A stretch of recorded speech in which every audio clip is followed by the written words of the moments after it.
친일 문학가 제대로 알기. 자신도 남자였으면 총을 메고 나갔을 것이라는 노천명.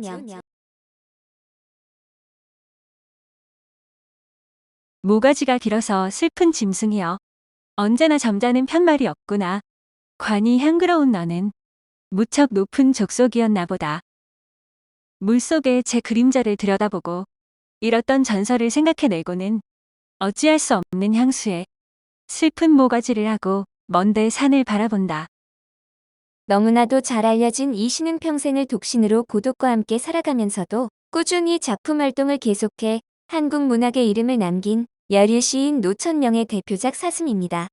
그러나 그녀는 일제시대에 님의 부르심을 받들고를 비롯해 승전 이날 출정하는 동생에게 진혼가, 노래하자 이날을 흰 비둘기를 날리며 등 다수의 친일시를 발표했습니다. 노천명은 1911년 9월 1일 황해도 장양군 출생으로 사슴을 목이 길어서 슬픈 짐승에 비유한 시로 유명하며 친일파로 평가되는데 아명은 노기선이지만 어릴 때 병으로 사경을 넘긴 뒤 개명했습니다. 노계일과 김웅기의 둘째 딸로 노계일은 비성리의 소규모 지주이자 무역업에 종사했으며 오빠 노기철과 언니 노기용, 이복, 남동생 노기숙이 있었습니다. 6세 때 홍역을 앓았는데 20일이 지나도록 고열과 혼수 상태가 계속되자 아버지는 노루 사냥을 직접 해서 노루의 피를 먹이기도 했고 어머니 김웅기의 지극한 간호 끝에 죽음 직전에서 살아났다고 합니다. 이것을 하늘이 주신 명이라 생각하여 아명 기선 대신 천명으로 호적의 이름을 올렸는데 그의 집안은 천주교 신자였지만 노천명이 정식으로 천주교인으로 세례를 받은 것은 6.25 전쟁 직후인 1951년이었습니다. 1918년 아버지가 사망하자 어머니는 가산을 정리해 경성부로 상경, 외가 근처인 경성 채부동 이모의 집에서 생활했고 노천명은 1921년 진명보통학교에 재입학을 했습니다. 변호사 최두환과 결혼한 언니 노기용이 학자금을 대었다는데 진명보통학교 5학년 재학 중 검정고시에 합격해 1년 앞당겨 졸업하고 진명여자고등보통학교로 진학했습니다. 진명여고 재학 중 체육에 능해 달리기 선수를 하기도 했고 어휘력이 뛰어나 국어사전이라는 별명을 얻기도 했는데 1930년 3월에 이화여 자전문학교 영문과에 진학해 1934년 봄에 졸업했습니다. 1930년 어머니의 사망 후 언니와 형부가 전북 전주로 내려가 기숙사에서 생활했는데 1932년 이화여전 재학 중 교수인 시인 김상용의 추천으로 시, 밤의 찬미, 폭우의 밤 등이 신동아지에 발표되면서 명성을 얻었습니다. 1934년 조선중앙일보에 입사, 학예부 기자로 4년간 근무하다 1938년에 퇴사했고 1935년 잡지 시원 창간 후에 시, 내 청춘의 배는 등을 발표했고 1938년 조선일보사의 학예부 기자가 되었습니다. 인사동 태화여자관 안에 있던 극예술연구회에 가입했고 그 후 4년 동안 조선일보 기자로 있으면서 조선일보가 발행하는 여성지의 편집인이 되어 여성지 편집을 맡아보았습니다. 조선일보사 재직 당시 조선일보 학예부장이자 시인인 김기림이 한때 그녀에게 마음을 빼앗겨 눈오는 겨울밤 노천명의 집을 찾아가 밤늦도록 나오기를 기다렸으나 나오지 않아 되돌아갔다고 합니다. 후일 최정희는 구두 발자국은 대돌 앞까지 왔다가 되돌아 나갔다며 김기림 씨 하면 시보다 눈 위에 발자국을 남긴 것이 먼저 떠오른다고 했으나 그녀는 김기림의 구애를 칼같이 거절했다고 합니다. 1943년에는 매일신보사에 입사해 문화부 기자가 되고 매일신보가 서울신문으로 이름을 바꾼 뒤에도 서울신문의 문화부 기자로 활동했는데 1946년까지 서울신문 문화부 기자로 있었습니다. 1932년 밤에 찬미를 발표하며 등단한 이후 기자로 근무하면서 창작 활동을 했으며 모가지가 길어서 슬픈 짐승이여로 시작되는 시, 사슴이 유명합니다. 독신으로 살았던 그녀의 시에는 주로 개인적인 고독과 슬픔의 정서가 부드럽게 표현되고 있으며 전통 문화와 농촌의 정서가 어우러진 소박한 서정성, 실에 초연한 비정치성이 특징입니다. 1938년 1월 1일 처녀시집 산후림을 발표했으나 태평양 전쟁 중에 쓴 작품 중에는 군신송 등 전쟁을 찬양하고 전사자들을 칭송하는 선동적이고 정치적인 시들이 다수 포함되어 있습니다. 1935년 1월 극예술연구회가 안톤 체호프의 벚꽃동산을 앵화원으로 번역, 3회에 걸쳐 연극방송극으로 선보였을 때 노천명은 모윤숙, 이정숙, 이현구 등과 함께 출연하기도 했고 1945년 두 번째 시집 창변을 발표했습니다. 군국주의 정치단체 핵심으로 활동. 노천령의 님의 부르심을 받들고라는 시는 자신도 남자였다면 부르심을 받았을 것이라며 젊은이들을 선동하고 일제의 강제 징병을 찬양하는 내용이 포함되어 있는데 잠시 그 시 전문을 보겠습니다. 님의 부르심을 받고서 나말하면 군복에 총을 메고 나라 위해 전장에 나감이 서원이리니 이 영광의 날 나도 사나이였으면 귀한 부르심 있는 것을 갑옷 떨쳐 입고 머리에 투구 쓰고 창검을 휘두르며 싸움터로 나감이 남아의 장쾌한 기상이 얻은 이제 아사야에 큰 운명을 걸고 우리의 수건을 뿜으며 저 영미를 치는 마당에랴 영문으로 들라는 우렁찬 나팔 속에 오랜만에 이 강산 골짜구니와 마을 구석구석을 흥분 속에 흔드네. 이 시는 일제강점기 시절 대표적인 친일 신문이었던 매일신보 1943년 8월 5일자에 실렸던 시로 조선 청년들에게 황국신민의 군인이 되길 종용하는 내용입니다. 친일반민족 행위 진상규 명보고서는 다음과 같이 그녀의 친일을 규정하고 있습니다. 1941년부터 조선문인협회 간사로 활동하면서 용산 허국신사 어조영지 근로봉사 참여, 결전문화 대강연회에서의 시 낭독, 경성 방문 대동아 문학자 대표 환송식 참여, 대동아전 1주년 기념 국민시 낭독회에서의 시 낭독 등의 행위를 통해 총우 문인의 문필보국에 힘썼다. 1941년 이후에 노천령은 어를 붙여 공손한 느낌을 가미한 호국신사 어조영지 봉사활동에도 참여하고 전쟁 지원을 위한 갖가지 문학활동에도 가세해 후방 문인의 문필보국에 힘쓰는 전형적인 친일 문인이었습니다. 늦어도 30살부터는 이런 군국주의 침략 활동에 동조했는데 그녀가 간사로 활동한 조선문인협회는 겉으로는 한국인 단체였지만 실제로는 조선총독부 외곽 단체였습니다. 임종국은 친일문학론에서 조선문인협회의 출발점을 설명하면서 전쟁 동원 기구인 국민정신총동원연맹에 가입하는 문제를 상의하려고 모인 것에서 이 단체가 기원했다고 합니다. 총독부 항무국장인 시오바라 도키사부로가 조선문인협회의 탄생에 있어 산파 역할을 담당했다고 하는데 발기인 대회가 1939년 10월 20일에 열린 것도 야스쿠니 신사 임시대제일에 맞춘 것이라고 합니다. 이때 단체의 설립 취지로 규정된 것도 비상시국하의 문필보국으로 10월 29일 부민관에서 열린 결성대회는 이광수의 천황폐하 만세삼창으로 폐막했다고 하며 시오바라가 명예총재가 됐다고 합니다.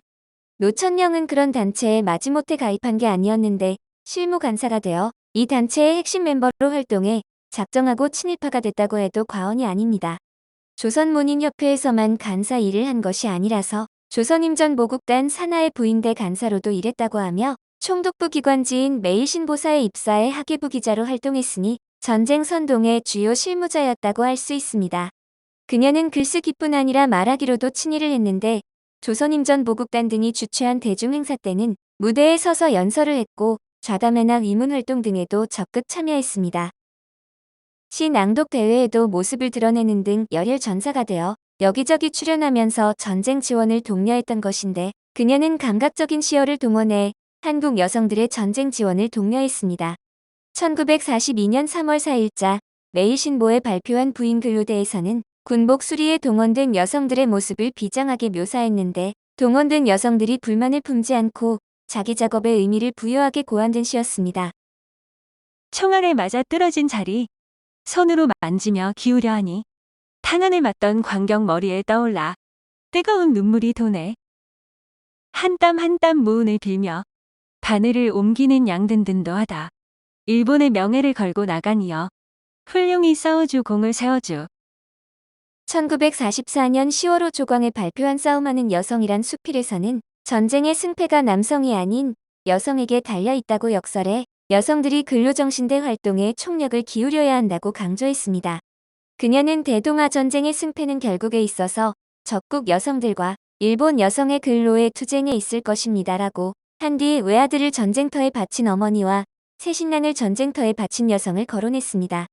앞에서 본 것처럼 님의 부르심을 받들 고서에서는 청년 남성들을 겨냥한 작품도 썼는데 힘없는 대중을 전쟁터로 몰아넣는 앞잡이 역할을 서슴없이 수행했던 것입니다. 이은옥 시인에 따르면 노천령은 해방되기 몇 달 전인 1945년 2월 25일 시집 창변을 펴내고 성대한 출판 기념회를 열었는데 이 시집 끝에 친일시 9편이 실려 있었다고 합니다. 그해 해방이 되자 그녀는 이 시집에서 뒷부분의 친일시 부분만 뜯어내고 그대로 팔았다고 하는데 이윤옥 시인은 친일 작가 노천명을 이렇게 풍자했습니다. 황군의 딸 되어 소하 천왕 만수무강 빌던 그날 인쇄소 윤전기는 그 처참하던 대포소리 이제 끝나고 공중엔 일장기의 비행기 햇살에 은빛으로 빛나는 아침. 남양의 섬들아 만세를 불러 평화를 받아라. 찍어내었지. 바쁘게. 한겨레 신문 2004년 10월 3일자에는 노천명 친일시 또 발견이란 제목으로 보다 상세한 내용이 소개되어 있는데 해방 후 친일시 부분만 빼고 다시 출간했지만 그 흔적이 일부 남아 있었다고 합니다. 목차에서 친일시 제목만 나열돼 있던 마지막 페이지는 뜯어냈고 다른 시와 함께 친일시 제목이 인쇄된 부분은 친일시의 제목 부분만 창호지로 붙여 보이지 않게 하여 출간했다는 것입니다. 뜯어낸 부분은 확인할 수 없지만 창호지로 붙인 부분은 친일시의 제목을 희미하게나마 확인할 수 있었는데 흰 비둘기를 날려라 진훈가 출정하는 동생에게 승전의 날등 4편이었다고 합니다. 그러나 증거인멸이 뜻대로 되지 않았던 모양으로 창변의 원본이 발굴되어 병정, 창공에 빛나는 합병 천인침, 아들의 편지 등 증거인멸을 시도했던 친일시 5편이 추가되었습니다. 1944년 매일신보에 신익이란 시를 발표한 적이 있는데 내용은 조선인 출신으로 가미카제 특공대에 나가 최초로 죽은 마스이 오장을 찬양한 노래로 마스이 오장을 노래했던 서정주보다 앞서 발표된 친일시입니다. 6.25를 계기로 좌파 문인의 길로 광복 후 그녀는 중앙방송국에서 매주 토요일에 방송하는 주간 여성 뉴스에 출연함과 동시에 일상생활 지식 계절 관련 내용을 방송하는 가정 메모의 진행도 맡았습니다. 이화여 전 동문이묘 기자 출신으로 같은 친일파 시인인 모윤숙과는 달리 광복 후에도 우파 정치 운동에는 별로 관심을 보이지 않았으며 해방 직후 모교인 이화여대와 서라벌예술대학 등의 강사로 나갔습니다. 1946년 서울신문을 그만두고 부녀신문사에 입사해 기자가 되고 동시에 부녀신문 편집부 차장에 임명되었으며 모교인 이화여대 출판부의 졸업생 자격으로 참여해 위대 70년사의 자료 수집과 정리를 담당했습니다. 1947년 부녀신문 출판부를 사퇴하고 1948년 일본으로 건너갔다. 1949년 귀국했으며 1949년 3월 10일 동지사에서 현대시인 전집을 내면서 제2권의 몇 편의 시를 발표, 노천명집을 수록했습니다. 1950년 한국전쟁 당시 조선인민군이 서울을 점령했을 때 피신하지 않고 임화 등 월북한 좌파 작가들이 주도하는 조선문학가 동맹에 가입해 문화인 총궐기 대회 등의 행사에 참가했습니다. 그러나 서울수복 뒤 부역죄로 체포되어 투옥되었는데 모윤숙 등 우파 계열 문인들의 위치를 염탐해 인민군에 알려주고 대중집회에서 의용군 지원을 부추기는 시를 낭송한 혐의로 징역 20년형을 언도받아 복역했습니다. 일제강점기 때의 행위와 맥락은 다르지만 전쟁 중에 대중 앞에 나서 선전활동을 하는 모습은 이전과 다르지 않았는데 친일로 인한 처벌은 받지 않고 친북으로 인한 처벌만 받았던 것입니다. 1951년 일사 후퇴 때 부산형 무소로 이감되었는데 당시 대통령 비서실에 근무하던 시인 김광섭에게 그곳에 있으면서 왜 나를 구하지 못하는가? 3월 2일까지 나를 구하라는 명령투의 편지를 보냈다고 합니다. 동료 문인들의 석방운동에 힘입어 1951년 4월 석방된 그는 부역 행위에 대한 해명의 뜻을 담은 오산이었다는 소설을 1952년에 발표했는데 친일에 대해서는 해명하지 않고 친북에 대해서만 해명을 한 것입니다. 출감 직후 조카가 사망한 것을 계기로 부산중앙성당에서 정식으로 천주교에 입교, 세례를 받고 베로니카라는 세례명을 받았으며 1953년 3월 30일 제3차 시집 별을 쳐다보며를 출간했습니다. 제국주의에 부역한 일로 그가 불이익을 받지 않았고 삶에는 이것이 하등의 장애물도 되지 않았던 것인데 2001년 이후 노천명 문학상이 제정되어 매년 시, 수필평론 등 9개 부문에서 시상하고 있습니다. 1951년 공보실 중앙방송국 방송담당 촉탁에 임명됨과 동시에 서라벌예술대학교, 국민대학교, 이화여자대학교의 강사로 출강했고 모교인 이화여대 출판부의 일도 같이 보았습니다.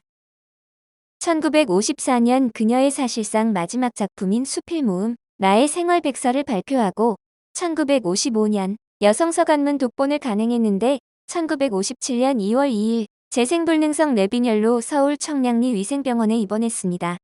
입원비 마련이 어렵자 문인들이 성금을 모아 대신 내주려 했으나 거지인 줄 아느냐며 거절했다는데 친구 이용희가 문병을 갔을 때는 그녀는 치료비를 벌려고 병실의 벽면에 원고지를 대고 잡문을 쓰고 있었다고 합니다. 1957년 3월 길에서 쓰러져 백혈병 진단을 받은 후 누아동 자택에서 요양하다 6월 16일 세상을 떠났는데 6월 15일 모윤숙의 출국을 고랑까지 따라가 전송하고 돌아온 뒤 새벽 1시 30분경 누아동 자택에서 사망했습니다.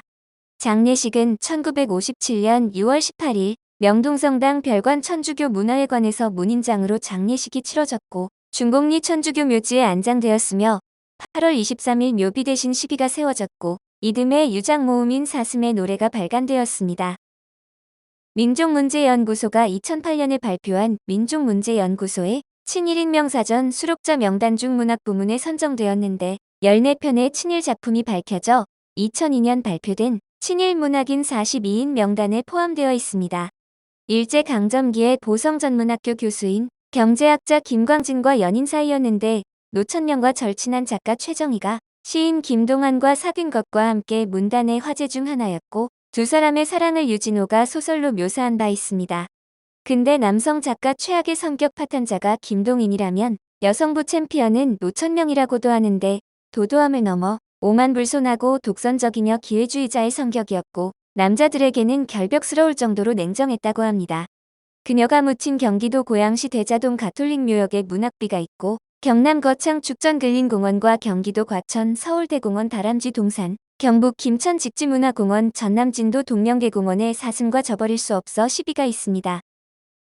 서울대공원 시비는 1995년에 제막됐으며 2020년 광복회 측이 친일 행적을 알리는 안내판을 세웠고 경기도 부천길에도 시비가 있었으나 시민들의 민원 제기에 2019년에 서정주, 주유한 등의 시비와 함께 철거됐습니다. 나를 대구로 데려가 주. 노천명은 당대 같은 여성 문인인 최정희 및 모윤숙과는 매우 친한 사이였다는데 최정희에게 보내는 편지인 나를 대구로 데려가 주에선 최정희에게 때를 쓰는 표현을 볼 수 있어 얼마나 가까웠는지 알 수 있습니다.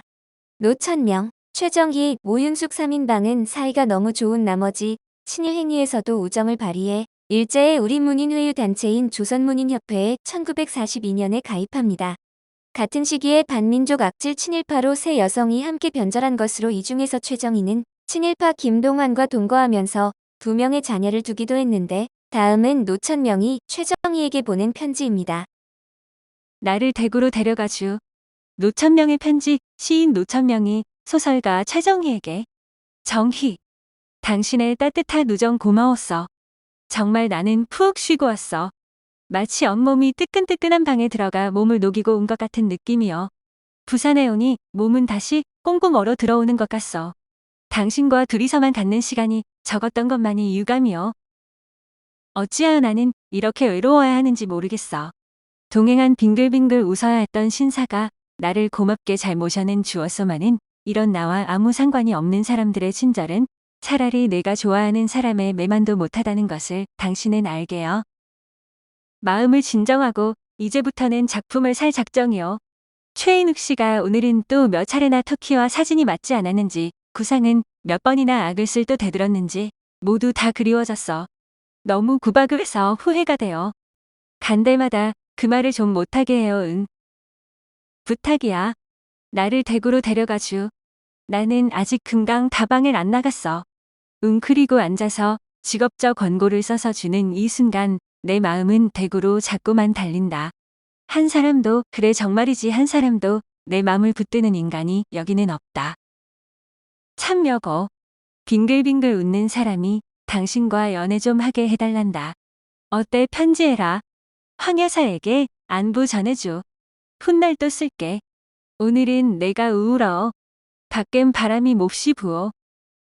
모윤숙, 노천명, 최정희 세 사람은 1930년대에 단짝 여류 문인들인데 전란으로 친한 친구들이 제각각 다른 도시로 피난을 간 시기에 이 편지가 쓰여졌습니다. 대구에 다녀온 노 시인이 최 여사에게 나를 좀 대구에 데려다주 하고 간곡하게 부탁하는데 여기에는 정말이지 한 사람도 내 맘을 붙드는 인간이 없다며 호소하는 것입니다.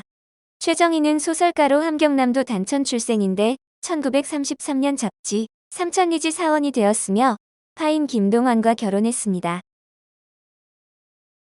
오늘 일제 36년은 친일 문학가 제대로 알기로 자신도 남자였으면 총을 메고 나갔을 것이라는 노천명이었습니다.